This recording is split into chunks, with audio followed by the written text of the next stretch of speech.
অধিনায়কের প্রত্যাশা পূরণে ১৬ আনা ব্যর্থ দুই সিনিয়র মুশফিক মাহমুদুল্লাহ।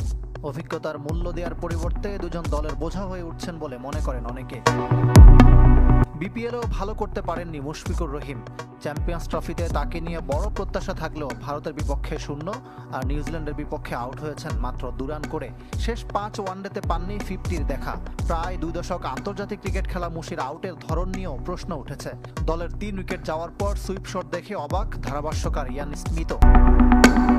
14টা বৈশ্বিক আসর খেলার পরও কেন এমন হাল মুশফিকের?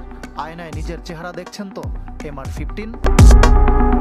চ্যাম্পিয়ন্স ট্রফিতে বাংলাদেশের সবচেয়ে বয়সী ক্রিকেটার মাহমুদুল্লাহ। ভারতের বিপক্ষে তাকে একাদশে না রাখা নিয়ে কত কথা, কিন্তু ফিরেই বা লাভ হলো কি? দলের বিপদে হাল ধরতে পারেননি, 14 বলে 4 রান করে আউট। যদিও এর আগে টানা 4 ওয়ানডেতে 50 করেছিলেন। এই দুই ক্রিকেটারকে নিয়ে সমালোচনা মুখর সামাজিক যোগাযোগ মাধ্যম। সমর্থকরা তাদের বিদায়ের দাবি তুলেছেন। তবে অবসরের সিদ্ধান্তটা মুশফিক মাহমুদুল্লাহর উপর ছেড়ে দিয়েছে বিসিবি। সিনিয়ররা চাইলে তাদের জন্য ঘটা করে বিদায়ী ম্যাচ আয়োজন করতে আপত্তি নেই ক্রিকেট বোর্ডের। শুধু দুই সিনিয়র নয়, অন্যরাও রান পাচ্ছেন না চ্যাম্পিয়ন্স ট্রফিতে। প্রথম ম্যাচে তাওহিদ হৃদয়, দ্বিতীয় ম্যাচে নাজমুল শান্ত, আর 2 ম্যাচে জাকের আলীর ব্যাটে রান।